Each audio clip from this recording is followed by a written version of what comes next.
Hello and a warm welcome to all the guys, girls, and non-binary pals watching. I am Lucas Holland, and this is, of course, Wiki Weekends. I am joined by the one gracious co-host, Karl Smallwood. Yes, I am here, off camera. Not in the walls, off camera. I didn't say you did. Karl, today our theme for the episode is quite fitting, really, because I have once again done my yearly tradition of forgetting the sun exists, and, I am just sunburnt as hell. Just the Mario sun is out there. If anyone's played, Mario 3, do you know, Mario goes outside, that's Lucas, and the sun just sweeps down and gets him? And it feels like I've been running through hell, Karl. And you know why? And why's that? That's because today we're talking about Doom. We are talking about, classic Doom today, and we are talking about, the Wikipedia page for the 1993 video game Doom. So, not much younger than ourselves, indeed. How does it feel, Lucas, to just be ever so slightly older than Doom? It feels weird, right? Because on the one hand, it's Doom feels like a pretty ancient video game franchise by, the standards of what is still around today, mainly not Nintendo withstanding. Which means that we are ancient by comparison, right? But at the same time, I still remember being some kind of young child, and I presume it must have been Doom 2, that my neighbour was like, oh, hey, there's this sick PC game that I've got that, I'm not technically allowed to play, but we can go play in secret. So not allowed to play this, mature video game, but it's I remember playing a Doom on a PC, and I think it must have been Doom 2. Yeah, I think I remember playing Ultimate Doom. Ultimate Doom? It was a big silver disc, and it had Doom 1 and 2 on it, and the remixes that were released over the years. So, because it was Doom used to come in the mail. The original Doom, you'd order it in the mail, or you'd order it and it'd come in the mail on a floppy disk, and then they'd send updated new levels. That might be the version that I played then, because I remember them just putting it in a disc of Doom, and you're right, because Doom is old enough where it wasn't regularly on a CD, it was more floppy drives, right? Infamously, or famously, it was installed on more PCs than Windows 95, to the point where Bill Gates, to advertise Windows 95, appeared on a mock-up of the Doom screen. Oh, really? To advertise it. Yeah, you can track it down. It was a presentation he did for Microsoft, where he appears on the the opening level of Doom. In acknowledgement of the fact Doom was more popular than Windows at the time. Because the way that they got it around was it was shareware, right? Just send it in a floppy disk or upload it to the internet and download it on that ancient crusty modem. Yeah, I think it was the first couple of levels, or maybe even the first level, the first chunk of the game, they sent out on a free floppy disk, and then was hey, isn't this rad? Buy the rest of the game. Yeah, it's an early version of the demo disc you get for during the PlayStation era, and I guess today you download demos or get previews or early access. Yeah, games are so big now that it's wild to think of what sometimes classifies as a demo, right? Some of the Square Enix RPGs and stuff, I think as well, it's not Square Enix, but another RPG, Metaphor Fantasio, I think was just play the first 10 hours of the game for free, and then if you buy it, your save file continues into the main game. That's more insidious, though, because by 10 hours, if you're 10 hours in, they've got their hooks in you. They have, but if you're going to enjoy that game or not by 10 hours in, you're going to feel justified in your purchase, right? It's Warcraft does the same thing, where it's it's free until you level up to, I think, level 10. Well, level 10 is where, if you're up to level 10 in World of Warcraft, they've got you. But, I've recently been enjoying Clair Obscur Expedition 33, and I've showed up about it, and, I, got about 10 hours into that and reached Act 2 of the game, and I presume there's 3 acts, because that's usually the case, right? So that means I've played, a third of the entire game by 10 hours in, where Metaphor, I think, is, 100 hours, Okay, so they know. Lucas, I've got a question. What is, the latest title drop you've experienced where you're holy fuck, I've not even started playing yet? Ooh. Is it one of those for you where, you get to it and then the title drops, you're wait, I've not even started fucking playing yet? I mean, maybe title drop, title on-screen title drop, was probably Ghost of Tsushima.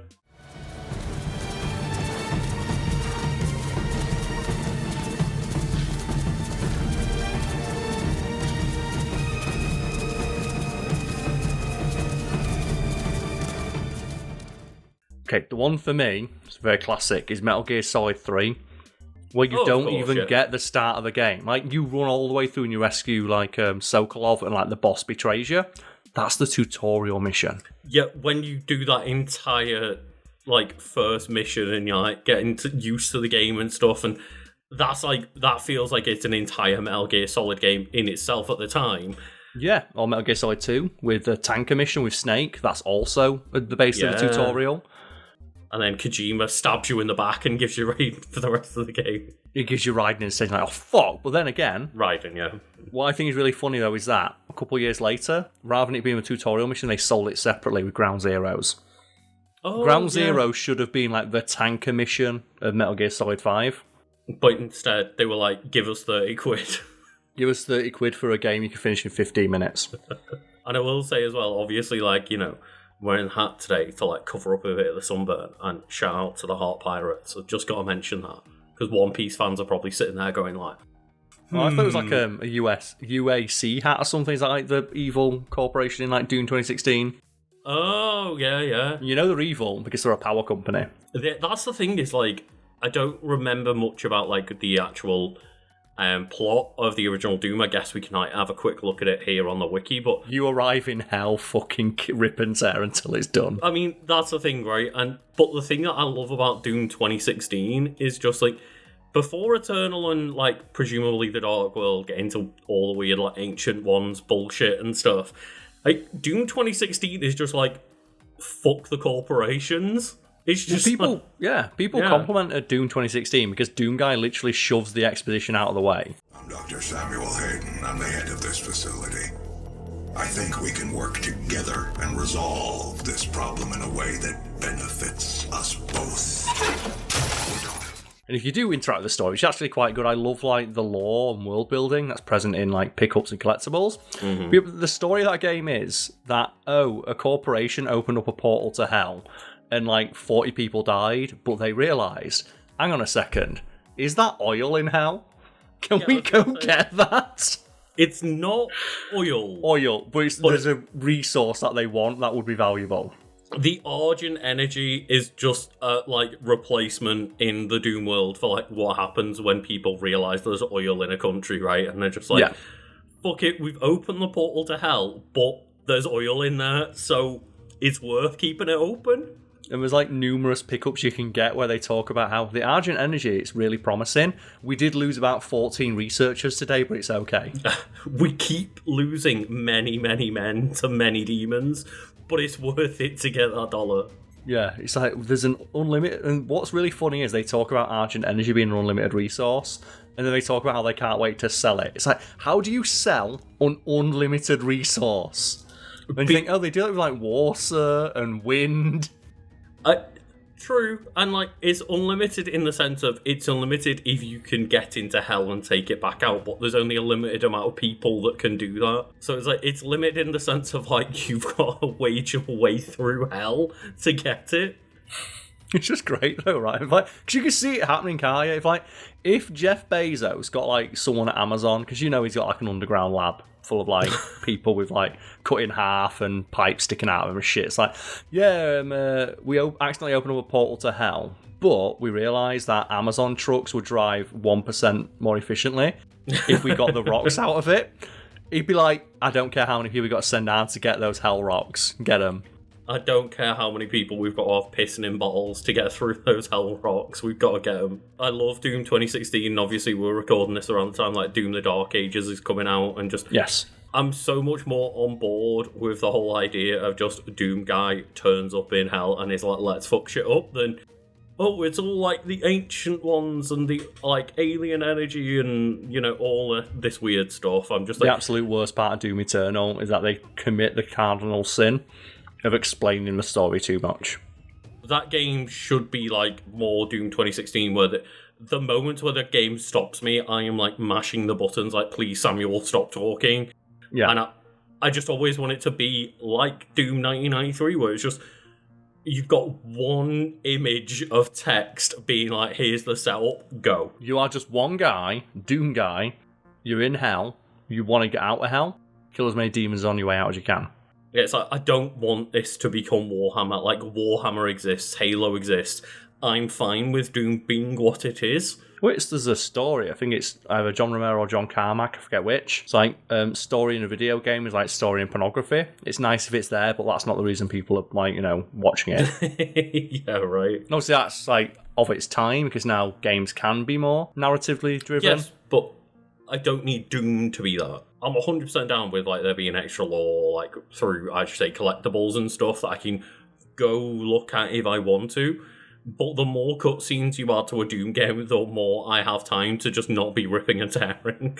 I remember when we played Doom Eternal on my old gaming channel. Fun fact: if we get enough support on Patreon, we'll reopen gaming channels for us both and do video essays and playthroughs and stuff.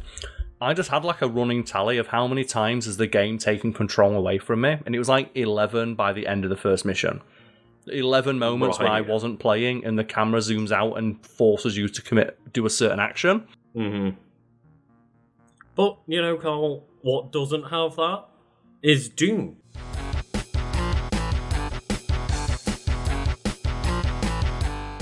So Doom is a 1993 first-person shooter game developed and published by id Software for MS-DOS.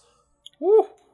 Dear God. It is the first installment in the Doom franchise, of course. The player assumes the role of a space marine, later unofficially referred to as Doom Guy, and nowadays it's not unofficial. It's official. They call him Doom Guy in 2016. It's the same dude, fuck you. Well, he's the Doom Slayer then at that point, No, right? they call him Doom Guy. On the radio, soldiers call him Doom Guy. But at the time, it's not canonicized until 2016, right? Yeah, it's Doom Guy though, right? The Slayer is what the demons call him and the denizens of hell. Doom Guy is what other soldiers and people on Earth call him. Yeah, I think it's way more fun to just be Doom Guy than Doom Slayer, because he's just a dude. That's my favourite thing about Doom, is that obviously you choose your own adventure with this one, but if you go through Doom 2016, there's the two bits of lore you'll collect are from the corporation side, and it's written from a scientific perspective, and the demon side, and it's written as if it's codexes, like a legend. Yeah. And from those, you can infer one of two things. That Doom Guy is just a guy who got sent to hell, and hell energy has somehow allowed him to just continue ripping and tearing for millennia. Mm-hmm. Or, if you believe the demon side, that he is some prophesized ancient punishment that will never stop ripping apart the hordes of hell with his bare fucking hands until he's killed. Yeah, I mentioned earlier Halo. It's very similar to Halo of not necessarily that he's just a guy, obviously, Master Chief, that's some bullshit. Mr. John Halo himself is actually an engineered warrior. But at the same time, he's the same as every other Spartan human is. Yeah. And he's just especially good at killing the Covenant, and therefore they call him the Demon. It's similar with Doom Guy, where I just assume he is a guy, and his suit can, take that Argent energy and help him heal up and stuff, but it's just a dude in there, and the demons choose to see this guy as the demon slayer of all, because he just is that good at it. His story is far less interesting if you go by the interpretation offered in Eternal, where he has magic powers and is linked to some ancient order. It's way more interesting that he's just a guy and he fucking hates demons so much they can't kill him. And the demons, there's a great bit of in one of the codex of the demons we didn't know what to do, so we dropped a mountain on him, and he came out and got us. What do we do? And that's so much more interesting if he is just a dude and because it's what is this guy's problem? It's he just hates demons. Fuck you. Yeah, I'm not the biggest fan of the Chosen One trope in general. It's so dumb. It's so much less interesting. It does, yeah. It makes things way less interesting because it's there's no character arc there. It's just, they're fated to do X, and it's that feels just boring because that just is telling us that this is going to happen. But the idea of someone who is just as you say, he just hates demons so much, he's willing to rip and tear his way through hell for essentially eternity, and he earns that shit. Yeah, it's he's a legend because he's just that mad. Man literally too angry to die. That's my interpretation anyway. Doom Eternal can try and add story all they want. I'm never gonna believe anything other than he's just a soldier fell into hell, and just Argent energy keeps people alive as long as they keep killing. Yeah, because we had, 20 odd years, we had, nearly 30 years worth of Doom lore telling us that it's just a Doom guy. And then also, his face at the bottom, right? And you see him slowly turning into a fucking animal. It's one of the coolest things about Doom Guy's face, is that the more he gets hurt, you think he'd be scared, right? And he does have, the face will sometimes be a little bit scared, but for the most part, he's just fucking angry. He's just grimacing. When he gets hurt, you'll see the blood go on his face, and he likes it. He smiles. One of the greatest damage indicators of all time, right? Absolutely, 100%, yeah. Oh, cyber demons will show up and you just see his little face in the bottom just get angrier. He gets happy, he smiles at the idea that there's bigger demons to kill. But he's still not done. He's like, oh, what? There's something bigger than a caca demon. Excellent. Oh, but the Doom guy fighting through hordes of undead humans and invading demons, of course. And the game does begin on the moon of Mars and then finishes in hell. And I love that trajectory of the... Yeah, you're on Mars, just killing a few things, and then all of a sudden it's there's a portal to hell, and Doom Guy just leaps the fucking... he doesn't... if they ever remade the original Doom, you'd have, the tutorial thing telling you over the mic of, that's a portal, and before they even finish the word portal, Doom Guy's throwing himself into it. It's like, the scene where he uses, the giant BFG, right? Yeah. And they say, you can't shoot a hole in Mars, and he's already pulling the trigger while they're telling him he can't do it. He's literally sitting there mashing the button of let me shoot it, please. Warning. Mars surface targeted. Safety measures. Would you like me to disable the safety protocols?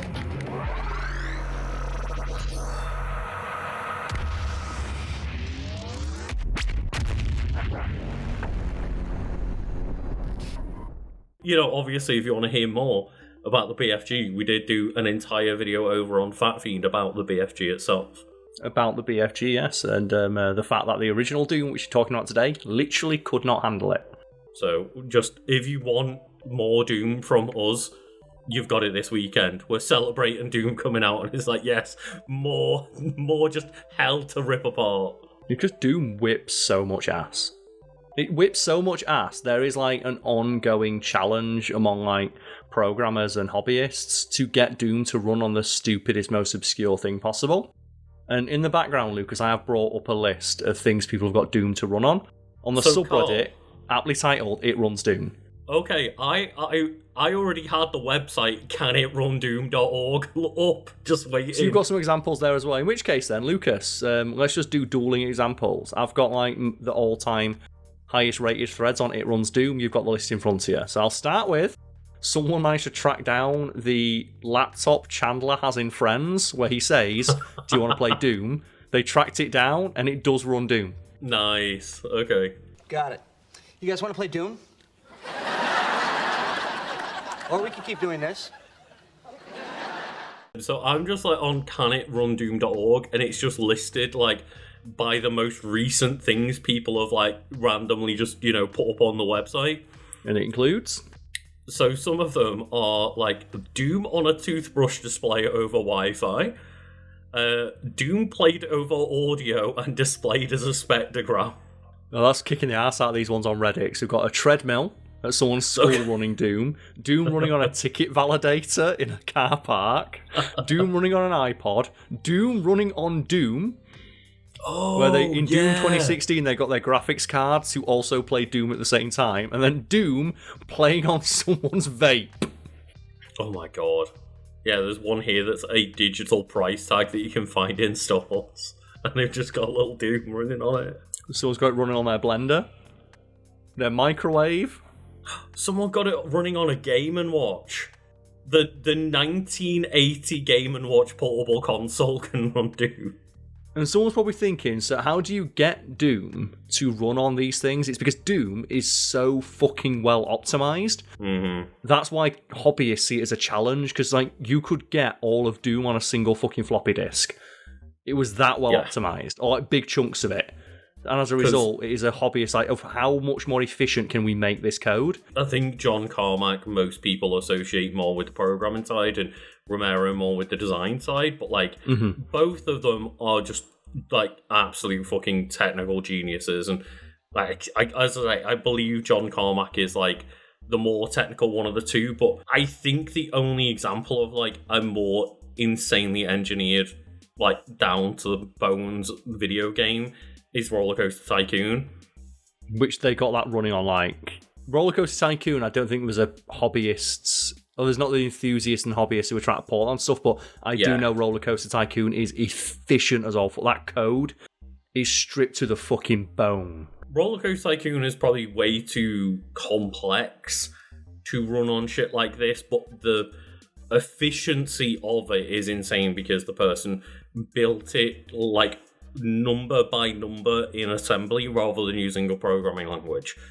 Yeah. Like, that person was just on some other fucking level, and we've talked about that in the past, but I have more examples of, like, Doom on the pregnancy test screen. And where, like, John Deere, the tractor manufacturer, was like, hey, you can't, like, fix our tractor unless you pay us money. Some dude called Sick Hacks or something like that went, you know what, no, fuck that, I've hacked the tractor, also now your tractor plays Doom. Eat it, John Deere.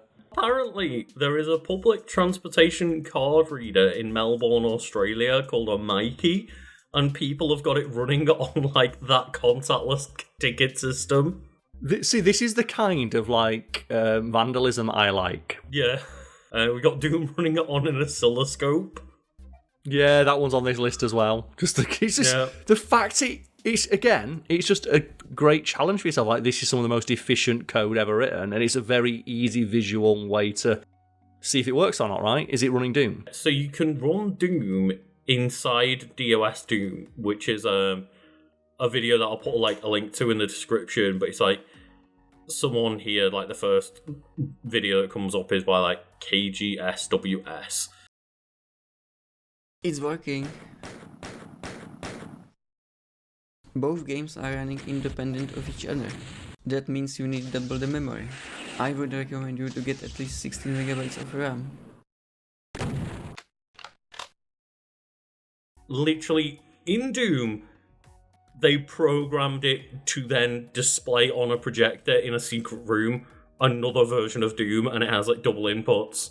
The thing that gets me, though, is when they get Doom to run on technology older than the game.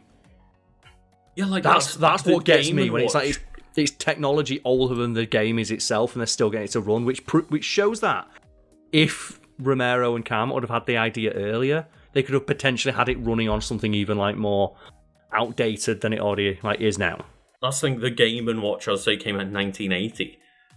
That's like 13 years prior to Doom, and it's a tiny little like handheld system that barely displays anything, and it's like, yeah, we got it running on that, why not? Just speaking of Nintendo, a Nintendo Alarmo apparently runs Doom. Here's the thing as well, like, folks at home, like, if you're not careful, if you might close your eyes and someone might hack your eyes and get it to play like Doom on the back of your fucking eyelids. Well, that's the thing is, like, they've got like bacteria to run Doom, right? The theory is that cells can be used as the pixel illuminations instead of traditional electronic lights, and induced to fluoresce via a reporter. By growing engineered cells in a 1,536 well plate, cells can function as a programmable display screen. I find that it takes approximately 70 minutes to achieve peak image display and 8.3 hours total to return to the off state and then load the next frame. My final conclusion is that to run Doom on cells, it would take about 600 years. Or they've like played it on crabs, where it's like, oh, a crab has this much processing power, and they theorize, like they didn't actually get it running, but they theorize that if you got enough crabs together, you could have like crab processing power. Obviously, like there's a lot of video games where you could theoretically do this, but because it's become a meme, Doom is the one that people do it with. But as well, it's funnier with Doom because it's like it's such a wholesome endeavor of like expanding the knowledge and like testing the limits of what technology can and could do. And you just do it with Doom. There's a lot of, like, you know, people out there that will call Doom, like, oh, this, like, satanic game. And a lot of, like, the Christian community and stuff was up in arms when it came out, right? Especially in America, I believe. And, like, how dare you show, like, demons in a video game and stuff? This is satanic in its nature itself. And it's like, there's a video game where you tear apart demons. Like, if anything, this is the most Jesus-approved ass shit. I forgot what it was. I think it might have been one of the creative team when they were asked for comment on, like, what do you think about Doom being labelled as a satanic game? Might have been Mick Gordon, so I think Mick Gordon reiterated it during the press cycle for Doom 2016 of, well, I can't think of a more wholesome Christian game than a game where you explicitly are sent into hell to kill the demons. Mick Gordon admitted that for the soundtrack for Doom 2016, he included reversible messes that play when you reverse a soundtrack. And when they asked him what he put in, he said, "Jesus loves you." It was a nod to all those supposed rumors about you play a song backwards and you'd hear "Oh, Satan commands you to kill your family," which none of it exists, right? No. I can't remember which band you'll be able to help me with this, but Twisted there was Sister. one band, Twisted Sister was it, where it's D. Snyder, yeah. if you reverse it, then it tells you to kill yourself, and it's why would we tell the people who buy our music to kill ourselves? Yeah, if I was that's going to literally us asking our audience to go away. I think it was D. Snyder, a Twisted Sister, where it's if we're going to put a message in our album, if we're going to put a hidden message in our music, we'd tell people to buy more albums. Yeah. If the subliminal messaging was possible and worked, would every soundtrack and music not just contain messages to go buy more of our shit, support us more? And if it wasn't D. Snyder, he is the one who basically almost got the explicit label that you have on the side of albums and stuff. He almost managed to get that shut down because he was brought in front. It's a similar story. He was brought in front of Congress. It was Tipper Gore, Al Gore's wife. He's well, your music is really awful. For example, this song here, it's about sadomasochism and BDSM. And D. Snyder's well, when I wrote that song, Under the Knife, it's about being awake during surgery. I wrote the song, I confirm that's what it's about. If you think it's about BDSM and there's psychosexual elements to it, maybe that's just you. In this article, Ms. Gore claimed that one of my songs, Under the Blade, had lyrics encouraging sadomasochism, bondage, and rape. The lyrics she quoted have absolutely nothing to do with these topics. On the contrary, the words in question are about surgery and the fear that it instills in people. As the creator of Under the Blade, I can say categorically that the only sadomasochism, bondage, and rape in this song is in the mind of Ms. Gore. A lot of what you read about subliminal things and hidden messages within media says a lot about what you are thinking about, right? Which is what D. Snyder was confirming, yeah. And it's in The Simpsons, right, where they have the Vivon Etniage episode. So what's that mean? Join it's the Navy, join the Navy now. And it has that great one, it's we use subliminal and superliminal. What's superliminal? Just leans out the window. Hey, you loser, join the Navy. It's a three-pronged attack. Subliminal, liminal, and superliminal. Superliminal? I'll show you. Hey, you! Join the Navy! Yeah, all right. I'm in. It's not that far off what they do, right? They'll, go to,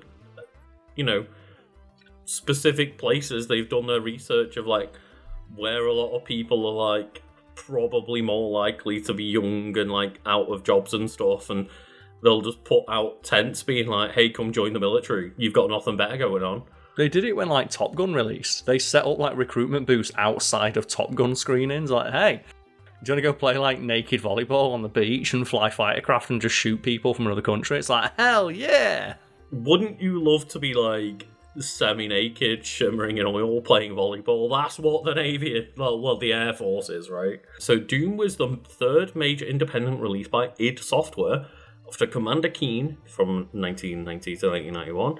And Wolfenstein 3D in 1992, and then in good old BJ Blazkowicz. Good old BJ. It's obviously Machine Games are the ones making the modern Wolfenstein games, but yeah, a lot of the time people refer to a lot of first-person shooters back in the day as Doom clone, and realistically, Doom was a Wolfenstein clone.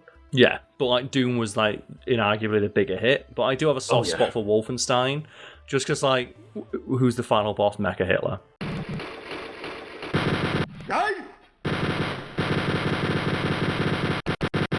Eva, auf Wiedersehen. Any game that lets you fight Mecha Hitler and melt them from the inside of their mech, yeah. Yeah, and I think as well, the 3D Wolfenstein games kind of get overshadowed by Doom and Doom Eternal because of just how bombastic they are. But those 3D Wolfenstein games are really good, and the story in them, there's more story in them obviously, and the story's good, and they have some really fantastic acting. I mean, you say bombastic, but Wolfenstein 2 opens up where BJ Blazkowicz is in a wheelchair and can't use his legs at the time, and it's well, how's he going to get out of this one? And he just straps, like, 2 machine guns to himself and is like, let's go. The thing as well is, what do all the Nazis think about themselves? Like, of how could you walk away from that calling yourself the master race when a dude in a fucking wheelchair took out like 90 of your dudes? But, more importantly, an Aryan dude, right? That's the point of, like, BJ Blazkowicz's design, is An Aryan Jewish dude. Oh, is he Jewish as well, right? BJ Blazkowicz is Jewish, yes, on his mother's side, I believe. He's, like, blonde hair, blue eyes, like, this huge, hulking, just perfect man. And then it's like, oh, but he's Jewish and he wants to kill the Nazis and he's going against everything the Nazis actually want. In May 1992, it started developing a darker game focused on fighting demons with technology, and they used a new 3D game engine from the lead programmer John Carmack. The designer Tom Hall initially wrote a science fiction plot, but he and most of the story were removed from the project. I don't know why. I was thinking to myself, I was like, I don't remember the name Tom Hall. Yeah. That's why. That's why. And that's where that quote I mentioned earlier comes from, of like, story's not important. Mm-hmm. It's not important in a story that we're telling, ironically enough. Yeah, and the final game featured action-heavy design by John Romero and Sandy Peterson. And then it published Doom as a set of 3 episodes under the shareware model, marketing the full game by releasing the first episode free, and then a retail version with an additional episode was published in 1995 by GT Interactive as The Ultimate Doom. That must have been what I played then, on the PlayStation. Mm-hmm. Ultimate Doom, so the final collection with all like the extra difficulties and levels and remixes, and I think it had multiplayer as well. Pretty sure it had like multiplayer. At some point it definitely had multiplayer, but yeah. It says that Doom was a critical and commercial success, earning a reputation as one of the best and most influential video games of all time. It sold an estimated 3.5 million copies up to 1999, and up to 20 million people are estimated to have played it within the 2 years of launch. And that might not sound a lot like nowadays when you got Grand Theft Auto 5 doing the numbers that it did, and 6 next year doing the numbers it'll do, but 20 million people playing video games within the first 2 years is an insane number back in the day. Especially for something that had like almost no marketing. It was almost entirely organic. Mm-hmm. Like word of mouth, just people say, have you played this game called Doom? No. Here it is. It has been termed the father of first-person shooters because it was the one that popularised the genre, if not outright invented it. Like, yeah, it refined a lot of the elements from the original Wolfenstein. But, like, there was a lot more going on in Doom than Wolfenstein 3D, of course. It's a lot smoother and more action-heavy and stuff, but yeah. Definitely not the first of its kind, but yeah, id Software were definitely onto something.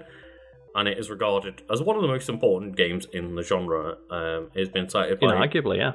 Oh, yeah, inarguably. But it's been cited by video game historians as shifting the direction and public perception of the medium as a whole, as well as sparking the rise of online games and communities, as it led to an array of imitators and clones, as well as a robust modding scene and the birth of speedrunning as a community.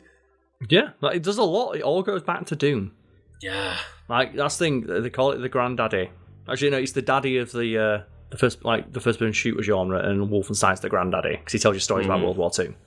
So, did I tell you about when I fought Mecha Hitler? Yes, granddad, go to sleep. Yeah, we've all heard it. We've all heard it by now, but yeah, just a ridiculously impressive and important video game as a whole, not only in its like genre, just as I say, it literally like helped shift the entire focus of gaming and created speedrunning, which is now obviously a massive thing in itself. Like Bill Gates had to acknowledge it. Yeah. When like Bill Gates was in the 90s, when he could have like shot people on the street and got away with it.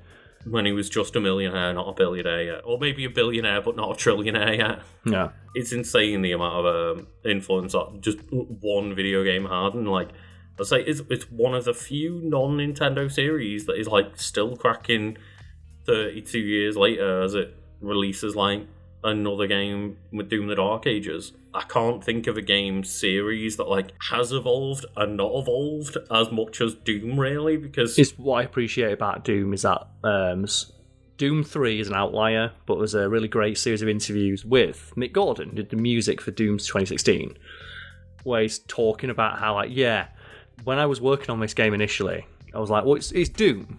Doom's heavy metal. And they told me, like, don't put any guitars in the soundtrack. And it's like, fuck you. And he tricks them into letting him put guitars on Doom because he knew how stupid that decision was. Not that he's dead, but like rip and tear in peace, because Mick Gordon had a lot of problems with like Doom Eternal's production and stuff, and They it's just weren't paying him, right? It's like, yeah, but they, there's a lot of he said, she said, and I don't know where like the lawsuits ended up, so I don't want to get into like a libelous situation here, but he made great music and is not making the new Doom soundtrack, and that's a fucking shame. I'll say that much. Like, let him master his own fucking tracks, man. It's like... Let the professional musician who masters tracks for a living master his own fucking music. There was something about like the Doom Eternal soundtrack coming out and people were upset because it wasn't like mastered and leveled correctly and stuff, right? Except for the 2 tracks that he did before he fell out with them, which sound way better than anything like the company. It's like proving that he knew what he was doing. It's like, you're paying him to make the music and he's asking to do more of the work. Let him do it. Yeah, and in return to like falling out with him, they've had to hire an entire team of people to do a soundtrack this time. It's like, when you got to hire an entire team of people to replace one fucking guy, maybe that guy was worth the paycheck he was like demanding. Yeah, maybe pay that person a lot of fucking money and respect. So when they think, like, okay, how do we replace Mick Gordon? Well, first we've got to get 14 people in because he plays 14 fucking instruments. Like, god damn it. It's like, could we not just save money? Yeah, by hiring Mick Gordon and paying him. It's like, oh, no. Damn. It's like, does he want to come back? No, not after last time. Corporate hubris is so fucking annoying. Like, it's... Just for the sake of, like, legalese, I don't want to say that we are saying what went down. It's just, like, part of the story that we're inclined to believe is that, yeah, the corporate side was the dickhead side. I'm always inclined to believe the individual creator was being dicked over by the corporate overlord, because that's generally how it goes. It is, but sometimes, people make up shit to try and get money out of a big corporation, right? We never know. Bayonetta. I don't know what you said then, Carl. Bayonetta. No, I didn't. Cut that out.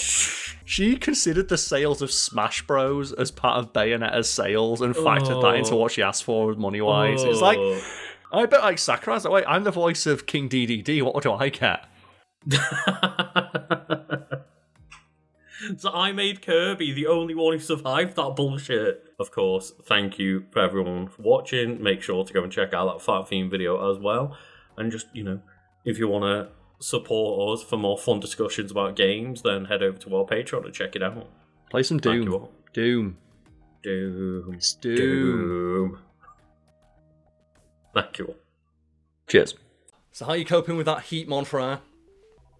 As a British person, just poorly in general, day to day, right? Yeah, but do you know where I don't mind things heating up? Over on our Patreon. Oh, goddamn, yeah. Where we, have a lovely shout-out tier, and there are plenty of people to shout out this month for our lovely support, or their lovely support. Not our support, our content, their support. Yes, and if you all happen to be watching this for the first time, we have a standing challenge, a gauntlet that has been thrown down. We hope our audience will pick up if they choose and want to support us over on our Patreon. That is, come up with the funniest or hardest to pronounce name possible so that we look like idiots at the end of each video this month. Le Grill? What the hell is that? That is true. Or just come up with like a silly name that's fun to riff on. Or, as somebody has done for the last few months, just put a name in that's easy to grab clips for, right? Yes, or a name that's really, really long, or just your name. Some examples to follow, such as Lucas. Well, the first one would be, I hope I'm pronouncing this correctly, as, stands with all of these names, M. Chambers. This is Mr. Chambers' office.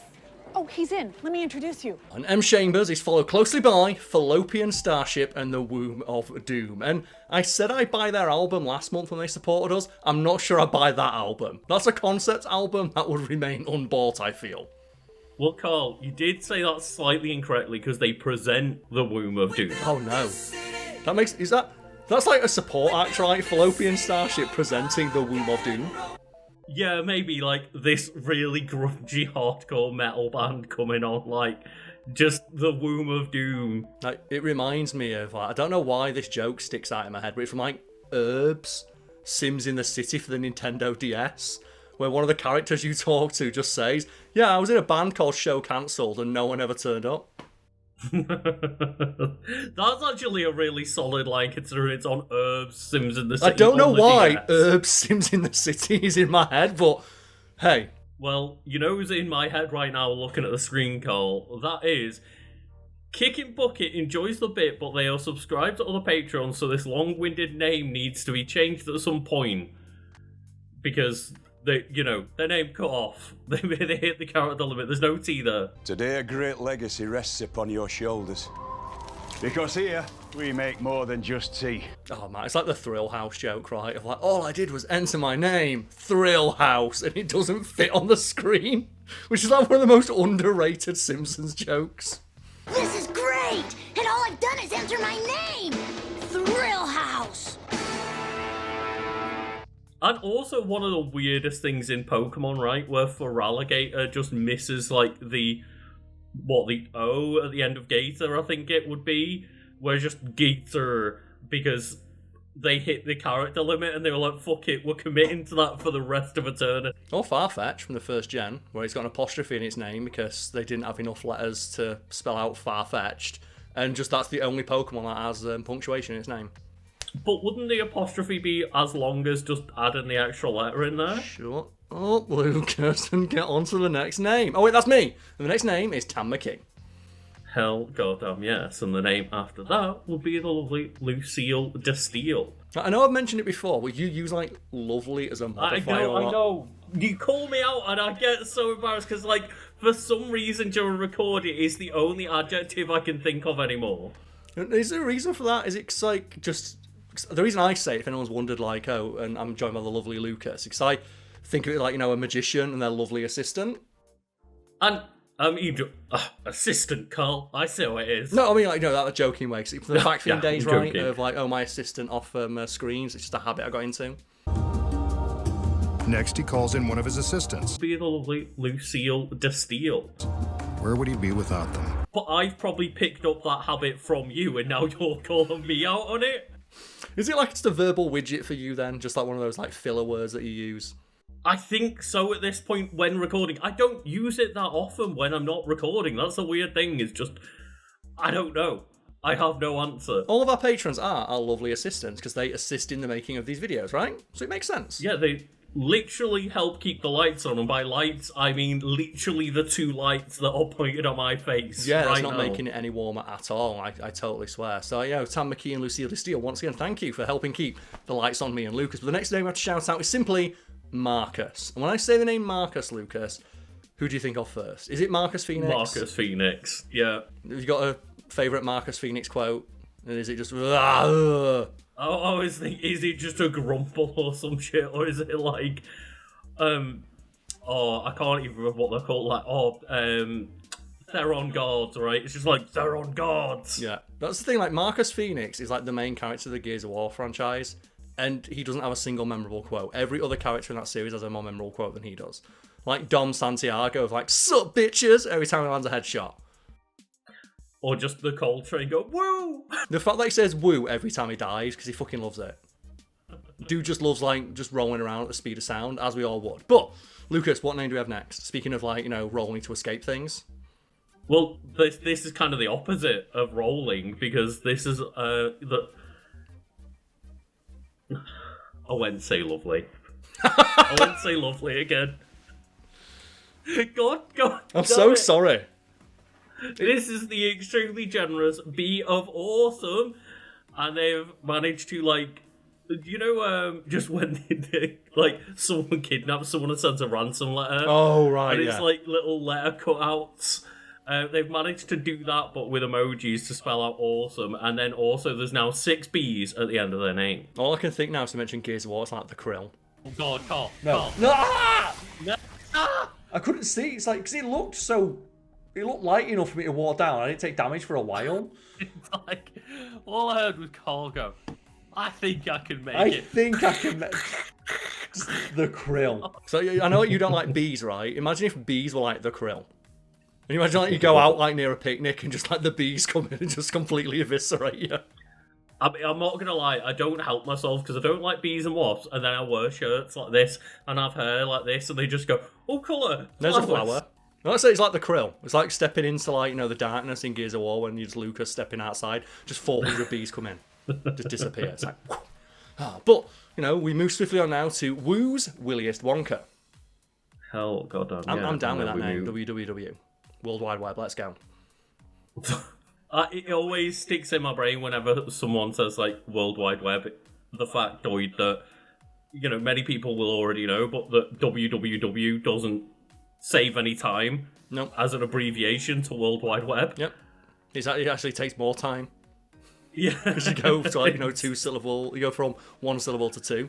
I thought you were going to talk about maybe just the most inefficient abbreviation ever, right? Yeah, ATM machine, I'll rip in peace, right? I thought you were going to talk about the information superhighway, which we need to talk about at some point. The fact that there was that weird period in the 90s where the internet was exclusively referred to as the information superhighway. Bring it back. Imagine a world where every word ever written, every picture ever painted, and every film ever shot could be viewed instantly in your home via an information superhighway.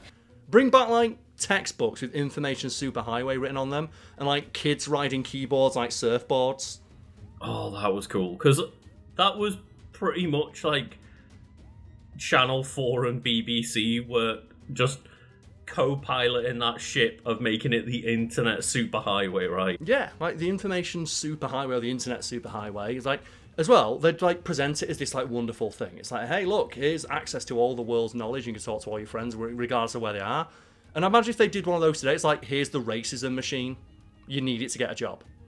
What that would mean is you could transform your home into a mammoth interactive entertainment centre, with the odd stock exchange and shopping centre thrown in. It sounds pretty grand, but it all comes down to computers communicating. And in fact, that's already happening on something called the internet. Moving swiftly on from that statement, we also have Llama de Llama. And thank you, Llama de Llama, for allowing me to put in more clips of llamas. What llama are you thinking of right now? There's not llamas with hats. I've already done that. So maybe I'm going to get one of those llamas that just headbutt somebody. Do people go to zoos and they just slap the nut on someone? 2 llamas have escaped from the Lamazon Corporation and are running wild in Santa Llama City. We have confirmed reports of at least 6 people dead and a further 24 in critical condition. I'm receiving word that Lamazon have deployed a remotely operated nuclear-assisted llama destroyer to neutralize the threat. How long until you put a clip in of just Emperor's New Groove, llama face? I've not seen Emperor's New Groove that much. I've watched it once. You know what? Maybe we'll talk about an episode of Wiki Weekends, and yeah, let us know in the Discord. Do you want us to talk about Emperor's New Groove? It'll make us have to watch it again. I want to watch it again. I watch it all the time. Yeah, but I don't want to watch. I don't want to watch Little Ghost. Because there's something scary about the idea of a little ghost. No, because Little Ghost reminds me of Casper the Friendly Ghost. Is he that friendly? Casper's pretty friendly, yeah. I don't know, he's fucking scary, though.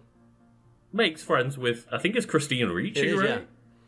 But I still think he's scary, but I will give shout-outs to the effects they did, because apparently making Casper the Friendly Ghost was a ball ache, because they had to develop new technology to render the translucent Casper for all the scenes that he was in.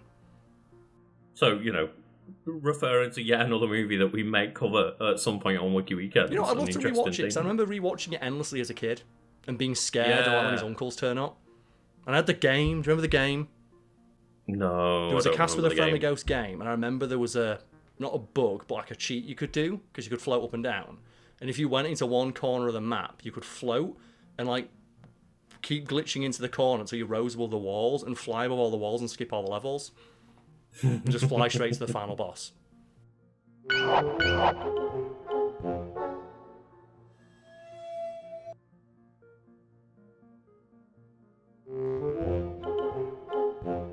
And then ending with yet another reference for a movie that we could cover at some point, because I've not seen the Stallone version of Judge Dredd. Oh, that'd be good. We could do dueling wikis of Dredd versus Judge Dredd.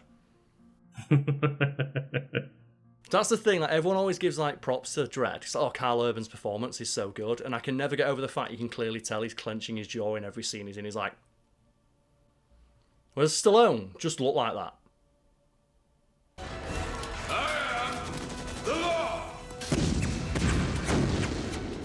Drop your weapon! I can see Dredd working as a series of movies, but it was also just, hey, here's one good Dredd film. I like the idea as well, that's just one day in Dredd's life. It's not even a special day for Dredd, that's just the shit he does every single day. Yeah, and for the partner, it was literally training day, It was right? their first day, yeah. Like, they get to use the excuse of, it's my first day. But no, thank you to everyone for supporting us. If you would like to have your name read out, riffed on, or have a clip attached to it, you can, just follow the links to the Patreon below and just see it next month. Thank you all.